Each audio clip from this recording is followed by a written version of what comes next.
안녕하세요. 결혼을 앞두고 있던 여자입니다. 저와 결혼할 남자친구와는 동갑이고 5년 긴 시간 동안 연애를 해왔습니다. 사실 처음 남자친구를 알게 된 건 그보다도 훨씬 일찍이에요. 재수학원에서 처음 만나게 되었고, 그때도 같은 대학교를 목표로 하고 있는 저와 남자친구 둘 다 서로에게 관심이 있었는데, 연애한다고 공부를 미뤄둘 수는 없어서 결국 만남까지 성사가 되지는 않았어요. 저는 재수해서 바로 제가 원하던 대학에 갈 수 있었고, 재수에 실패한 남자친구는 좋은 대학 들어가고 싶은 욕심에 1년 더해서 삼수까지 했습니다. 어쨌든 남자친구는 결국 보란 듯이 저와 같은 대학에 들어오게 되었고, 그때도 서로 자주 시간을 보냈지만 군대가 걸려 있어서 연애까지 발전하지는 못했습니다. 그리고 남자친구가 전역을 하고 난 뒤에는 저는 졸업반이었고, 남자친구는 아직 2학년이었어요. 저는 그때 따로 만나던 남자친구가 있었는데 결국 지금의 남자친구와 이어지게 되었네요. 군대에 가버리면 저를 놓칠 수도 있을 것 같다는 생각에 저 때문에 억지로 군대를 미루고 미루다가 입대했다고 나중에서야 털어놓더라고요. 그런데 덕분에 복학 시기도 제대로 맞추지 못해서 남자친구는 입학도 늦었는데 졸업도 애매하게 늦게 했어요. 먼저 졸업한 저는 졸업 후 1년 뒤에 취직에 성공했고, 그 뒤부터는 연애를 하면서 남자친구 취업 뒷바라지를 해줬어요. 결국 남자친구는 대학교를 졸업하고 얼마 전 원하는 직장에도 들어가게 되었습니다. 저랑 같이 있기 위해 노력한 결과라고. 다 제가 있는 덕분에 원하던 대학에도 들어갔고 원하던 직장에도 들어가게 되었으니 제가 행운의 여신이나 마찬가지라고 말하며 프로포즈를 해왔습니다. 직장도 안정적이고 급여가 좋은 회사였고 남자친구 말대로 저랑 함께하기 위해 이렇게 노력을 해온 사람이니 결혼하면 저도 분명 행복하게 해줄 거라는 생각에 프로포즈에 응했어요. 그런데 프로포즈 받은 행복도 잠시. 결혼 준비하면서 이런저런 일 때문에 답답해 이렇게 사연 적어봤습니다. 예비 시부모님 처음 인사드리러 간 날이었어요. 외식을 하면 좋았겠지만 또다시 코로나가 유행을 하면서 방역수칙이 깐깐해져서 예비 시부모님 집에서 만남을 가졌습니다.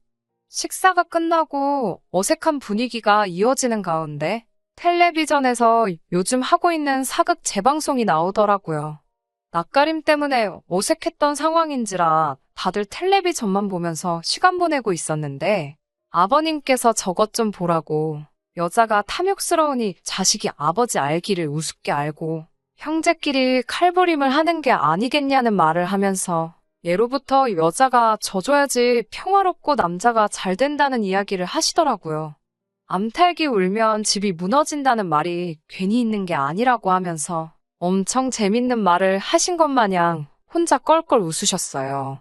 안 그래도 어색한 자리였는데 그 말씀에 분위기까지 이상해지고 아버님께서는 누구에게라도 자기의 뜻을 동의를 받아야 했는지 어머님 옆구리를 발로 쿡쿡 찌르면서 내 말이 맞지? 하고 재차 확인을 하시더라고요. 어머님께서는 마지못해 그렇다고 해주셨고요. 아무리 자리가 어색한 상황이었다고 할지라도 그래도 첫 만남인데 구태여 저한테 저런 말씀을 하시는지 이해가 안 됐습니다. 그렇다고 제가 남자친구 잡을 듯이 하는 행동 한 번 한 적도 없고 티낸 적도 없는데 말이에요. 일부러 저러시나? 혹시 벌써부터 제 길을 누르시려고 그러나? 그런 생각이 들었습니다. 그래도 제가 할 말은 다 하고 사는 성격인데 아무렴 기분 나쁜 말을 들었다고 할지라도 예비 시아버지 되실 분인데 아버님 재미없는 농담에 말대꾸는 하지 않았지만 그래도 동의도 하지 않고 그냥 가만히 앉아 있었습니다. 남자친구는 나중에 저한테 그때 왜 그랬냐, 뭐가 문제냐 하면서 자기 부모님이 신경 써줘서 초대한 식사 자리인데 그렇게 똥 씹은 표정하고 있을 필요는 없지 않았느냐고 답답해하며 화를 냈습니다. 아버님 말도 말이지만 그런 식으로 나오는 남자친구 반응도 섭섭하더라고요. 그래서 저도 솔직히 첫 만남인데 저런 말씀 하시니 나도 좀 서운했다고 따졌더니 그게 뭐가 서운할 일이냐고 어른이 분위기 좀 어떻게 해보려 꺼낸 말인데 누가 농담 가지고 서운해하냐고 하는 겁니다. 오히려 대화가 멈추고 어색해진 상황에서 예비 며느리 될 제가 애교도 부리고 하면서 분위기를 띄웠어야 하는 거 아니었냐고 하더라고요. 얼마나 제가 거기서 불편한 티를 팍팍 냈으면 집안에서 가장 어른인 아버님이 그런 서투른 농담까지 했겠냐고요. 시댁이라고 벌써부터 그렇게 날 세우면 안 된다고 하는 거예요. 제가 성격상 낯도 많이 가리는 편이기도 하고 사실상 유학생활까지 하면서 가장 어려웠던 게 어른을 상대하거나 하는 일이었습니다. 경험이 많지 않아서 그런 자리에서 제가 제대로 행동하지 못한 부분은 인정합니다. 그런데 아버님이 꺼낸 말은 분위기 전환을 위한 농담이라고 생각되지 않았어요.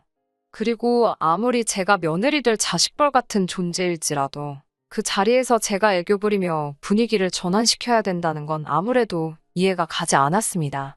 하지만 남자친구 말대로 아버님이 아기를 가지고 한 말이 아니라는 해명을 듣기도 했고 저도 불편한 기색을 숨기지 못한 잘못이 있었기 때문에 그날 일은 그냥 제 마음속에 묻어두기로 했습니다. 그런데 정말 어이가 없는 일이 처음 뵌 날 얼마 지나지 않아서 일어나고 말았어요. 결혼 준비를 하면서 결혼식장이나 기타 여러 가지들도 중요하지만 가장 중요한 건 아무래도 살 곳 아니겠어요? 저와 남자친구도 결혼하고 나서 살 집에 대해서 여러 가지 의견도 나누고 부동산도 다니면서 정말 서울 이곳저곳에 집이란 집은 다 알아보고 다니던 중이었습니다. 뭐든지 장점만 가지고 있는 집은 정말 찾기 힘들더라고요.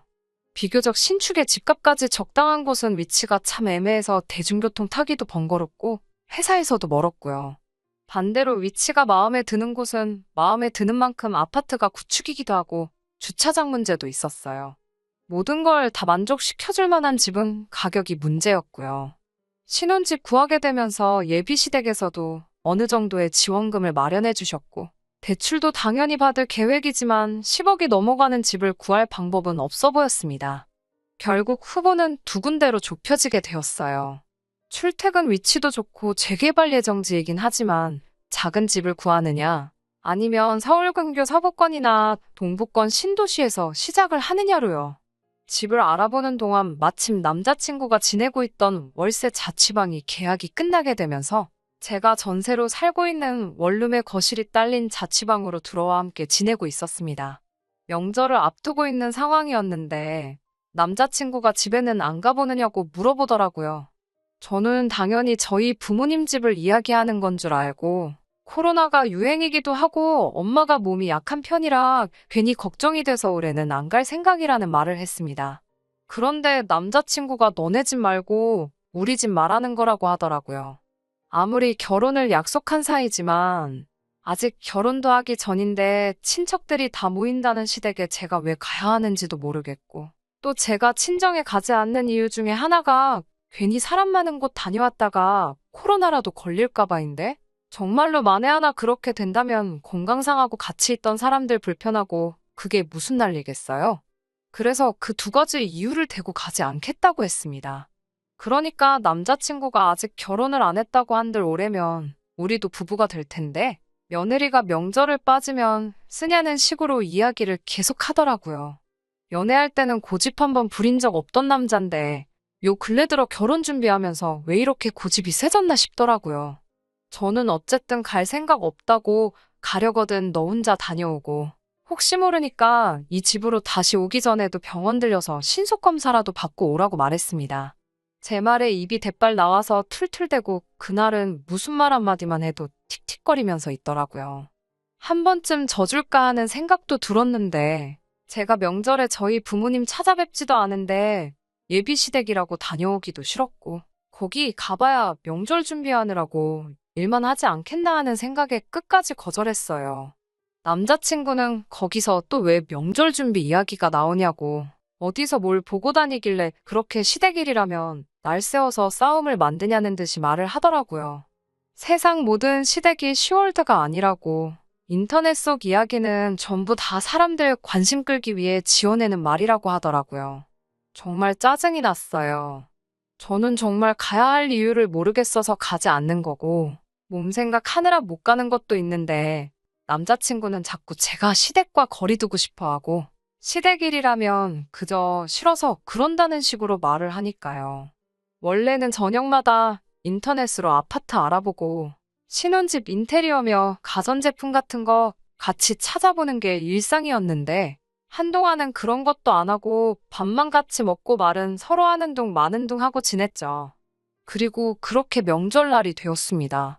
그렇게 시댁에 가야 한다고 노래 부르던 남자친구도 정작 명절 연휴 시작됐는데도 집에 그대로 있더라고요.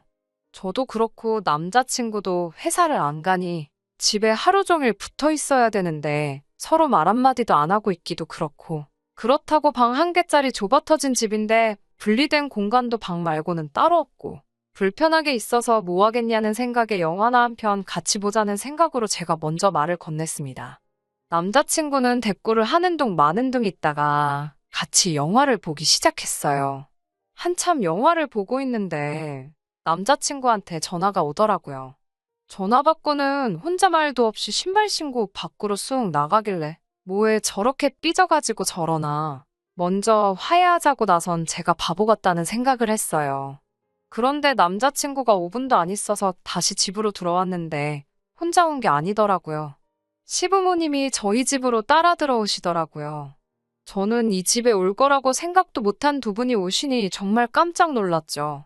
웬일로 오셨냐고 쭈뼛거리면서 서 있었는데 아버님이 나서서는 우리 예쁜 며느리가 시댁 오는 거 힘들다고 해서 이렇게 본인들이 직접 왔다고 하시더라고요. 이런 시부모님 본 적 있냐고 자화자찬을 하시는데 저는 놀란 마음도 잠시 어이가 없고 짜증이 나기 시작했더라고요. 오시면 오신다고 저한테 미리 말 한마디 안 해준 남자친구한테도 화가 많이 났고요. 집이라고 10평 남짓한 곳인데 시부모님 두 분까지 계시니까 집이 아주 좁아 터지더라고요. 어머님이 남자친구한테 차에 좀 다녀오라고 차키를 건넸는데 남자친구가 양손 가득 장바구니 들고 집으로 다시 들어왔습니다. 저게 다 뭔가 싶었는데 어머님이 저한테 같이 제사 음식을 하자고 하시더라고요. 그러고선 아버님이 바로 말을 이어서 하시기를 이제 우리 장남이 결혼을 했으니 제사를 물려줘야 하지 않겠냐며 결혼하고 나면 이제 저희 신혼집에서 저희가 도맡아서 제사를 지낼 테니 연습한다 생각하고 시어머니한테 음식 잘 배우라고 하시네요. 제가 그걸 왜 하냐고 그 자리에서 따질 수는 없으니 혼자 해서는 안 되겠다 싶어 그러면 남자친구도 같이 하면 좋겠다고 했죠. 그랬더니 남자친구가 음식은 원래 여자가 하는 거라고 하면서 빼더라고요. 아버님도 어머님도 남자친구 헛소리에 한마디 하시는 게 아니라 사내대장부가 부엌에 들어가면 못 떨어진다고 남자친구는 방에 들어가서 쉬고 있으라고 하더라고요. 그래서 음식을 하기 시작했는데 손이 크신 건지 뭔지 제사상에 올리는 음식이 나중 가면 결국 집에 두고 먹는 반찬이 되는 거잖아요. 그럼 4명이서 제사 지내고 먹을 정도만 하면 되지. 얼마나 전을 부치고 싶으셨는지 장바구니 안에는 1kg짜리 부침가루가 3개가 넘게 들어있더라고요. 진짜 속상했어요. 전셋집이기는 하지만 내 집이다 생각하고 매일같이 꼼꼼히 청소해가며 관리하던 집인데 가스불도 아니고 인덕션 2구짜리로 좁아터진 주방에서 전을 어떻게 부치냐 했더니 그럴 줄 알고 집에서 전기 프라이팬도 가지고 왔다고 남자친구 시켜서 또 차에서 가지고 오라고 하시더라고요. 어머님이랑 붙어있기 싫어서 저는 주방에 서서 인덕션으로 전 부치고 어머님은 바닥에 자리 깔고 하시는데 신문지도 안 깔아놓고 하시면서 기름은 여기저기 팡팡 튀고 있고 나중에 청소하는데 아주 고생했어요. 아무튼 몇 시간 동안 그렇게 겨우겨우 제사 음식 끝내놨더니 아침에 일찍 차례 지내야 한다고 오늘은 주무시고 가시겠다는 거 아니겠어요? 어머님한테 보시다시피 집이 좁아서 주무실 만한 공간이 없다고 말씀드리니 자기들은 거실 아무 데서나 자면 된다고 하시더라고요. 그런데 남자친구가 또 나서서는 부모님을 바닥에서 주무시게 할 생각이냐며 제 방에 침대까지 양보해 드려야 했어요. 그 와중에 아버님은 당연하게 씻지도 않고 양말도 그대로 신으신 채로 침대 위에 올라가시고 정말 미치고 팔짝 뛰는 줄 알았네요. 여기서 끝이었으면 그냥저냥 예비시 부모님 돌아가시고 나서 남자친구한테 한 소리하고 끝냈을 수도 있을 일이었는데 이건 그냥 시작에 불과하더라고요. 다음날 새벽에 어머님이 저를 또 깨우시더라고요. 여기는 주차를 어디다가 해야 되냐고 물으시길래 주차하신 거 아니냐고 물었더니 우리 차 말고 라고 말하면서 친척분들이 오셨다는 말을 하시더군요. 친척들이라니 무슨 소린가 했는데 저희 집에서 차례 지낸다고 시댁 친척들을 여기로 다 부르셨다고 하십니다.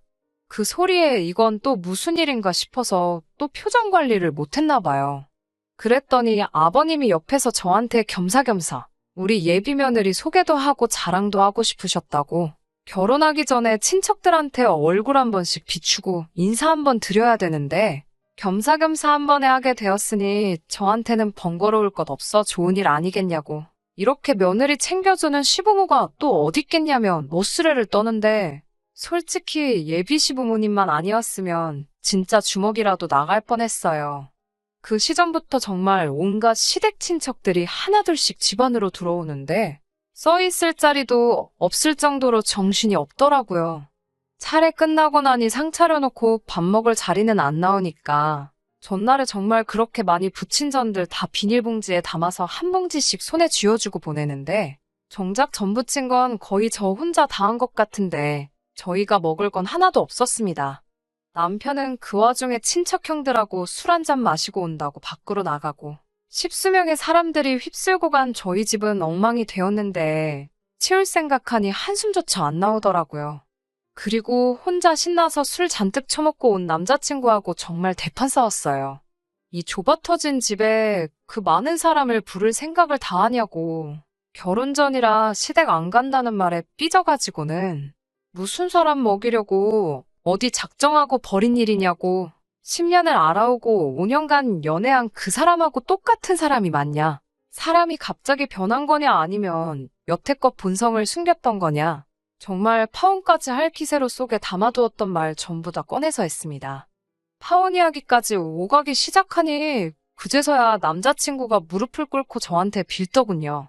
시부모님 말이 여태껏 자기가 저를 쫓아다녔다는 사실에 결혼하면 주도권은 저한테 있겠다, 뭐 이런 말씀을 하셨다나요.